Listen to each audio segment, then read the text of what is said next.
Welcome to the Awesemo Early Bird Podcast. It's your old pal Emac coming to you with one Adam Ship My Money Share as we get ready for Tuesday's MLB slate. And Adam, there's no rest for the wicked. We have a 13-game Tuesday slate.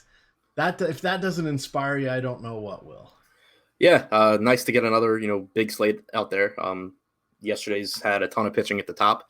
This one, not quite as much, but some mid-range arms that we can look at. So I think it should be a pretty fun one. It will indeed. And reminder, we are sponsored here on the Early Bird Podcast by Yahoo Fantasy Sports. Go ahead and check them out. You can go to any of my home run or spotlight hitters and stacks articles. First line is going to be a link to Yahoo. Click on that. You can come in and get a $30 deposit bonus up to your first $30 in Yahoo Sports Rewards points by coming in on that link and using the promo code Awesemo. And of course, Yahoo Sports Reward points are available for immediate use into any contest.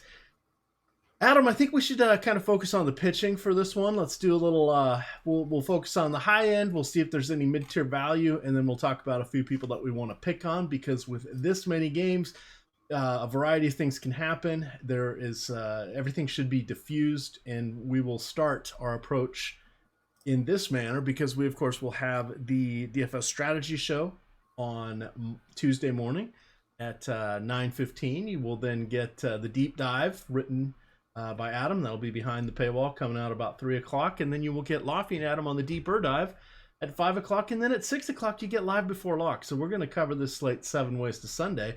But for those of you on your commute to work or heading to the gym, we've got you covered here.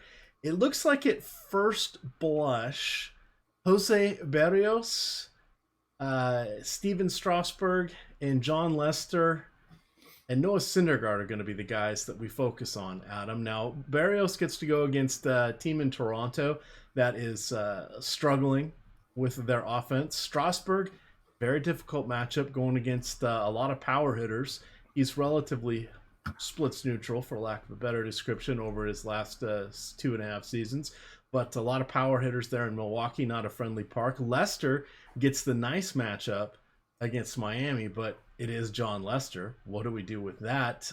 He's been around 97 pitches in 3 of his 5 starts, so that feels good. And he's coming off a 7-inning, 1-run, 1-hit game, or pardon me, 7-inning shutout, 1-hitter against Seattle in his last start. And then Syndergaard, he's going to get us 100 pitches. But what's he going to do with those 100 pitches? I don't know. What's your first read here? Let's start off with Syndergaard, because I want to see if you poke holes in him right away. No, I mean, it's a good matchup against the San Diego team that's very righty heavy, strikes out a lot, reasonably good park to pitch in. Syndergaard probably will have more ownership than I would really like, but this slate doesn't have a ton of pitching, that doesn't have concerns at all. So I'm perfectly fine with Syndergaard. I mean, the price tags come back up to where it probably should be for him. He's still a really good real life pitcher as long as he's able to, locate his pitches, which is always the issue with him. So no problems with Syndergaard for me. All right. Moving on to the next guy. Let's go with Berrios. He's got the matchup here against Toronto. Never an easy one when you're in the Rogers Center, but the Blue Jays have just a 3.9 implied run total here. We've got Sogard, Galvis, Smoke, Grichuk, Vladimir Guerrero Jr., Rowdy Tellez, Billy McKinney, Tasco Hernandez, Danny Jansen. It's kind of weird seeing Hernandez down the bottom third of the order, considering he was so prominent in it last year. What do you want to do with Berrios? This feels like a relatively decent spot, and I don't know how popular he will be because he kind of grades out. As you mentioned, a lot of these guys have some question marks, even though they have a lot of upside. There's checks on both sides of the ledger. Yeah, the scary thing here for Berrios for me is that since he came to the big leagues, he's just been a totally different pitcher outside of Minnesota.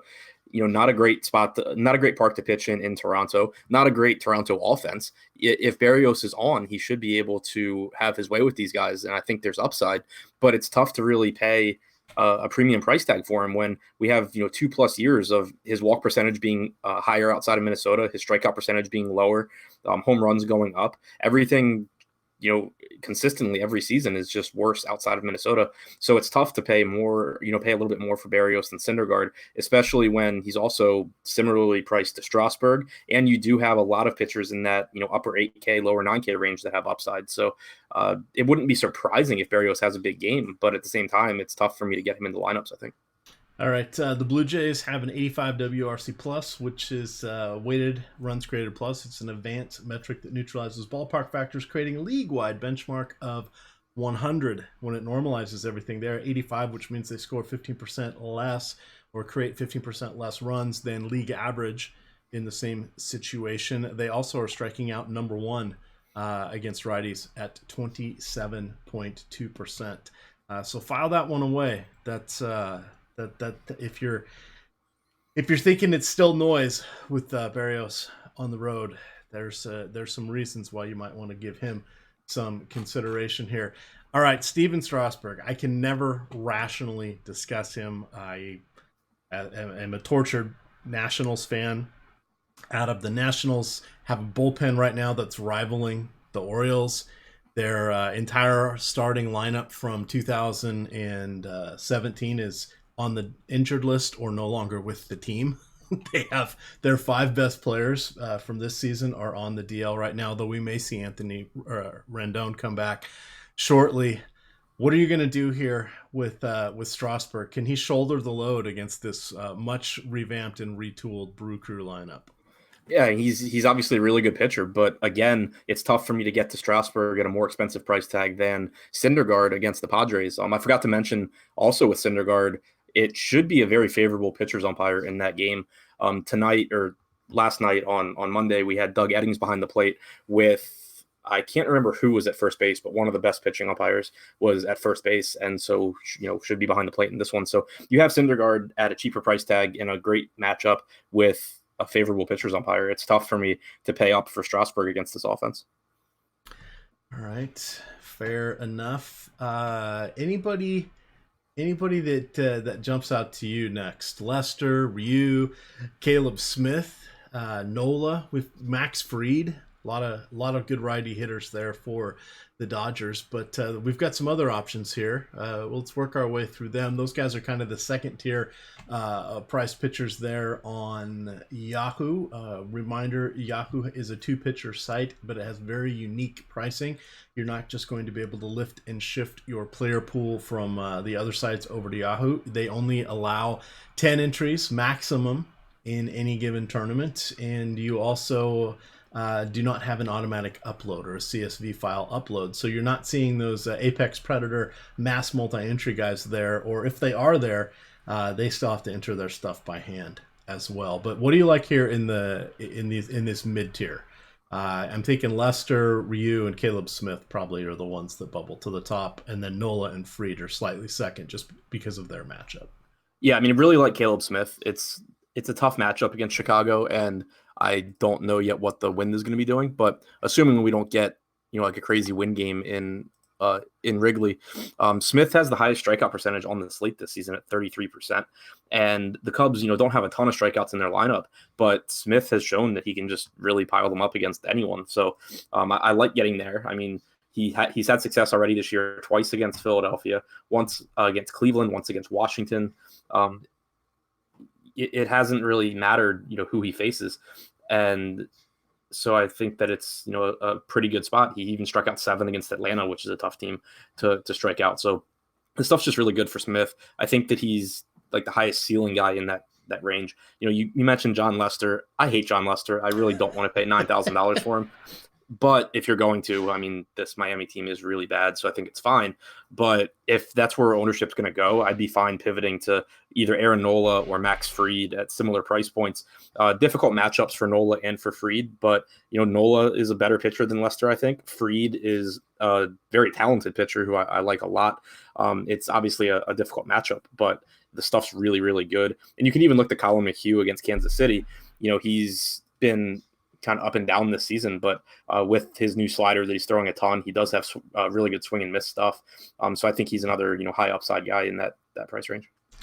All right. The interesting thing here about the Marlins, though they are striking out just 18% of the time, that is the third lowest against lefties. Do you want to venture a guess as to what their WRC plus is? Against lefties? Yes. 82. 63. So they're 37% worse than the average team that is out there against lefties. Wow, that is a long way down. Now the funny thing is, they're not alone. They are actually ahead of the Giants, the Indians, and the Pirates, which is surprising as anything. The Pirates are walking just 5% of the time against lefties and striking out 29% of the time, and that's with current active rosters here. So it's fun to look at these sort of team-wide numbers will start to normalize and give us a reasonable benchmark about this time of the year. The one thing you do also want to consider with these is to look at kind of that rolling 30 or 45 or 60 day team lineup, because you want to see where teams are as a whole, and they can move up and down the lineup and in strikeouts. And then the other thing to remember with strikeouts is 2% strikeout rate can separate 8 teams. So if you're middle of the pack, you may barely be middle of the pack, or but usually on the extremes it stands out. Not as much as the Marlins there, but usually it will. Looking at some of our other guys, what do we want to do with Griffin Canning? He came up in his first start, and he went against Toronto. Got knocked around a little bit, which sometimes happens to rookies. Ended up burning through some pitches. He went 82, got 4 1/3 inning, gave up 3 earned runs, 1 home run, did get 6 strikeouts. I like the fact that he only had 1 walk. Adam, he's going against Detroit, which is just an abomination of a team at this point. But he's 8,500 on DK. That feels a little bit spendy. He is, where is he on? Can I find him here on DK? Or do you have him on Yahoo? Pardon me, on not Yahoo, on FanDuel. He's 31 on Yahoo. He's 6,700 on FanDuel. Okay, so what do you want to do with something like that? Relatively talented, we think. Let me back up. An intriguing option here with some strikeout upside, going against the Tigers at a price that is not going to break the bank. It is not a gimme by any stretch, but the Tigers just do not have much power, if any, and that includes Miguel Cabrera and Heimer Candelario, who have just not done anything at all this year. What do you want to do with Canning? Really site dependent for me. I like the stuff. I really like the matchup. The problem is, we saw him throw 82 pitches in his first start. And if you look back at his minor league starts, he wasn't going above, around 82 pitches in those either. I don't expect him to have a very long leash. And when you're talking about an $8,500 price tag on DraftKings, that can be problematic. But at $6,700 on FanDuel, I think that's a steal. At $31 on Yahoo, it's a great price there. Basically lets you get any bats that you want, and gives you a really sizable discount off of the ace pitchers on the slate, who we know aren't in the best spots anyway, at least Barrios and Strasburg. So, I like Canning a lot more on Yahoo and FanDuel than I do on DraftKings. All right, I'm looking up some of the numbers here. So against righties, so far this season, let's see, Nico Goodrum, 100 plate appearances. Basically, he's got a 188 isolated power. He's got a 340 weighted on base average. John Hicks has a 160 power, 330 WOBA. We like Hicks a little bit better against lefties, but he tends to hit in the middle of the order when he makes the lineup. Nicholas Castellano, he's their best hitter by far. But he's got a 330 WOBA and a 152 ISO against righties. Heimer Candelario, a 100 isolated power. Miguel Cabrera, would you like to guess Miguel Cabrera's isolated power against righties in 116 plate appearances this year? Low. 0.038, Adam. It's not great. He has 7 more extra base hits than you and I do this season. And none of them are home runs. Oh, good God. I'm sorry, Biggie. I'm sorry. You were so good for so long. What do you want to do here with Aaron Nola going against a predominantly right-handed Arizona St. Louis Cardinals? To be fair, the Arizona Cardinals used to be the St. Louis Cardinals, Adam, in the mid 80s. There were two Arizona Cardinal teams, or two St. Louis Cardinal teams. Can you believe that? How confusing is that? Very, very confusing, apparently. Yeah. Yeah, I mean, I think Nola is fine. His strikeout stuff is always better at home, as is pretty much every Philadelphia pitcher. He hasn't been great this year, but he's still, I don't think there's anything wrong with him. 22.8% strikeout percentage overall. Very right-handed heavy lineup for the Cardinals. It's not a spot that I think is great, but, it's not a slate with a ton of great pitching that doesn't come with question marks. So any Nola that I get to, I'm fine with. I think I would rather get the Caleb Smith than Nola, though. All right, let's start talking about pitchers we can target against. Madison Bumgarner in Coors Field. We have Freddie Peralta, who has 3 negative performances this year, a 3-point performance, and then a 48-point performance. Yikes, he is going against a very shorthanded Washington team, but he's coming into this matchup with an 8.3 ERA, a 1.8 whip, yet he's still striking out 10.4 per 9. We're going to want to target against Adrian Sampson. Although, Adam, he has allowed no earned runs over his last 10 innings, which is relatively impressive for him. And then let's see who else is craptastic. Dakota Hudson. He's another guy that's not great. He has allowed just 1 run in his last start, but the 3 prior to that, 3, 3, and 6. Those 12 runs came across 14 and a third inning. He's got a tough matchup there with Philadelphia. Which one of these guys do you want to put your boot on their throat the most? Not a good park for the Pittsburgh bats against Sampson. Obviously, he's not very good, so I'm fine getting to some Pittsburgh bats, but I don't love it. You get a mostly right-handed Philadelphia lineup against Dakota Hudson. Prefer lefties against him, but again, Philadelphia's a good enough offense that I don't mind getting there. Boston bats against David Hess are where I'm most interested in going, though. I was saving the best for last, or near the last. That would be David Hess. Against the league, he has, if we remove his performances against the Toronto Blue Jays, he has about a 6 ERA against the rest of the league, Adam. It's not pretty. As we continue down to the low end here, you got Danny Duffy going against Houston. That is a tall order for anybody. Potentially Jalen Beeks coming out of the bullpen here. Now, he did go 84 pitches in his last outing against Kansas City. That was in that was in Missouri, and then he also went 75 against Kansas City in Tampa Bay. Any interest in some of the going against some of the other guys down here, like a Beeks, Hector Velasquez? Who is this Clark fella? Taylor Clark. Yeah, I don't think Taylor Clark's supposed to be particularly good. Wasn't great at AAA. Granted, that's pitching in the PCL, and now he gets to pitch in Tropicana Field. But we know how much power Tampa has in their lineup. I don't mind taking my chances with some of those guys against Clark. Beeks has been pretty good, but he is prone to blow-ups, and we do know that there's a lot of right-handed power in Arizona's lineup. So getting the guys like Ketel Marte, Christian Walker, I think is perfectly fine. And then we, of course, have a Coors game. The problem is that San Francisco isn't very good at hitting, and Senzatella does a pretty good job of keeping the ball on the ground. But I do think that Colorado going against Madison Bumgarner, especially with guys like Arenado and Story, of course, are pretty good plays. Bumgarner at this point in his career is a pretty average pitcher once you get him outside of San Francisco, and this is as big a park shift as you're going to get. So I think getting the Colorado bats is a pretty good spot to be. All right. Anything else? Tyler Mahle, who's going against him? You've got Mike Fiers making his 9 millionth start. You've got Paul Quantrill's kid, Cal, going here for the Padres.